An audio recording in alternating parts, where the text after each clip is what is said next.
Hello, friends. Welcome. Say hello, happy home. I'm happy to be here with you today. Oh, Thursday, March 5th.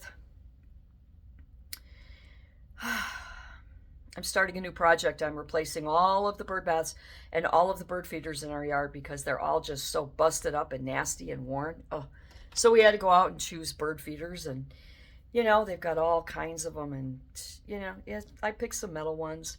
Figured the squirrels are less likely to chew them to death, which they've done. But I did get the squirrels this really nice handmade wooden uh, bench. It looks like a park bench, like an Adirondack style park bench. It's got a little screen, you put their stuff in there. So that's going on the squirrel tree. But that's not what I want to talk to you about today. I'm pretty agitated about a few thousand things today.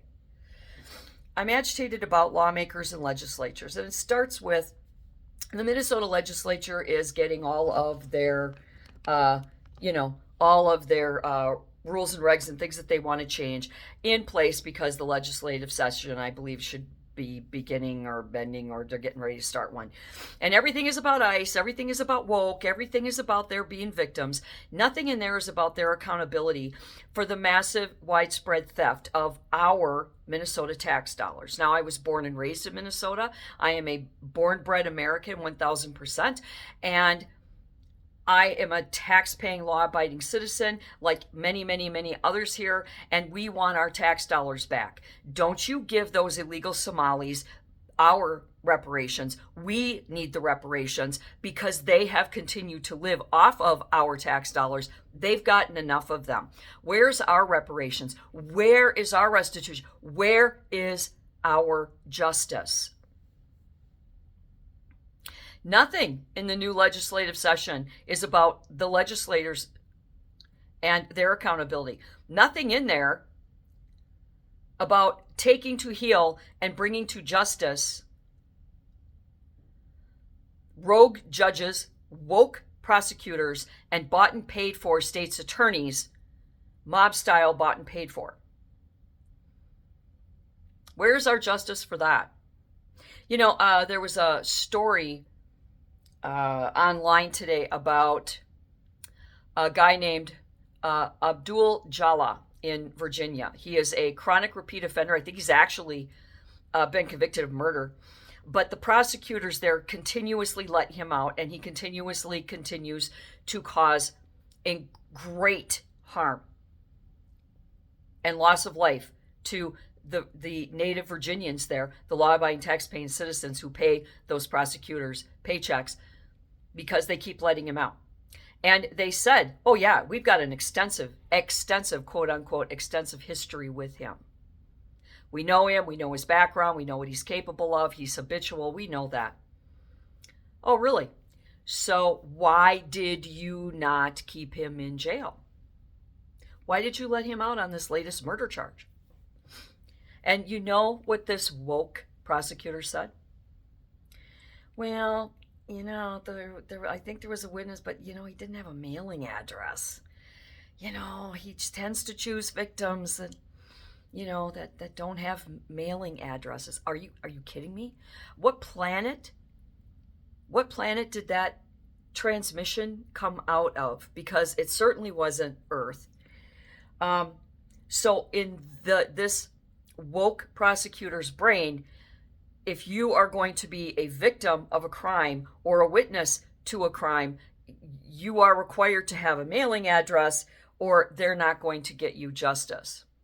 He needs to be terminated. We need to stop allowing this to happen, and we need to terminate these people and remove their licenses to operate, because when you allow them to quietly resign, they don't get a mark on their record, and they just get to walk into the sunset and write a book, take a little Caribbean vacation, crop up on a YouTube channel, or go work for another law office where they can wreak havoc and get people killed.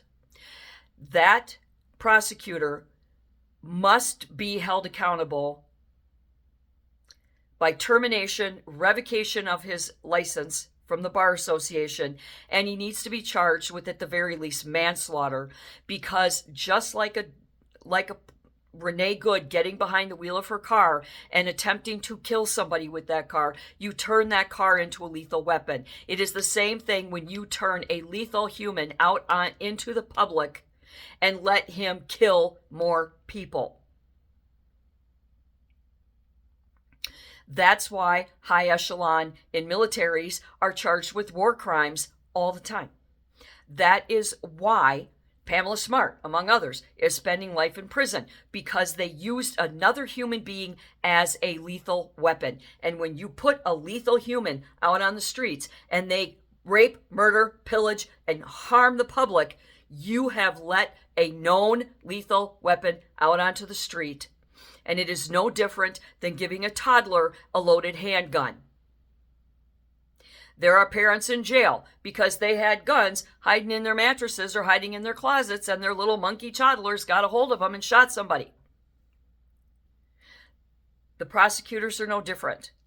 And we will not stop these rogue judges, these woke prosecutors, and these bought and paid for state's attorneys anywhere in the U.S. until we start holding them accountable and getting justice for all of us.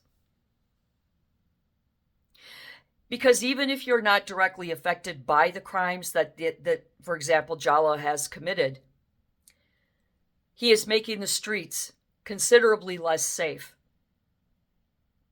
So people live in fear. They don't go out at night. So businesses start to fail because they're losing business. And when you lose businesses, who's going to pick up the ticket for all of the taxes that are needed to keep the streets clean and the lights on and so on? The taxpayers.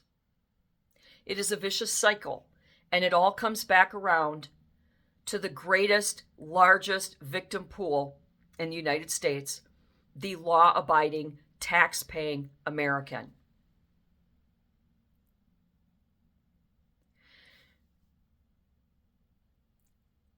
As I said yesterday, this TDS and woke, they come down to two things: pathological altruism, suicidal empathy. I came up with an acronym, CEOP. CEOPA. And until we recognize that as an illness, and we start to get these people out of places of power because they are too sick to be in places of power, we're never going to get this resolved. And to the state legislature of Minnesota, how dare you? How dare you? If I was in your face right now, I would bitch slap you, because you don't deserve me and others like me in the state of Minnesota who are keeping the lights on because we are grossly overtaxed. We are the ones that are paying the ultimate price for your failures. And speaking of our government, we are in the middle of getting ready to have a new governor's race. Currently, Amy Klobuchar, Little Miss Walz, who is 10 times more dangerous, violent, and evil than Walz or Hillary Clinton, is 57% in the polls right now. Why? Because all those people running for the Republican ticket for governor, there's too many in the pool. And none of them are letting go of their egos to see reason and back out and endorse another candidate. And until they do, nobody on the Republican Party on that ticket will win this race. Why? Because there are too many of them and the votes will be spread out too much. That's why it needs to be narrowed down to one candidate. If you have 6 Republicans running for governor and 1 Democrat running for governor, all the Democrats are going to vote for her. But now you've got all of the Republicans in Minnesota having to divide their votes up between these 6 people. And even the one with the most votes still won't win because they had to divide them up too much. It's simple, basic mathematics. Y'all are not doing well in the polls. You need to get your heads out of your butts. And you need to all come together and stand behind one Republican candidate for governor in the state of Minnesota so that we have a clear path to victory, a clear path of who we are looking at and who might have a chance of winning against Klobuchar. All of you Republicans running for governor on the Republican ticket are failing the Republicans in Minnesota right now because you will not let go of your egos. You will not look at reasonable polls and listen to the experts and the taxpayers who are saying, y'all got to get behind one candidate so we're clear on what we have in front of us. So I'm really angry about these things today. And as I said before, this is also my journal as well as my YouTube channel. And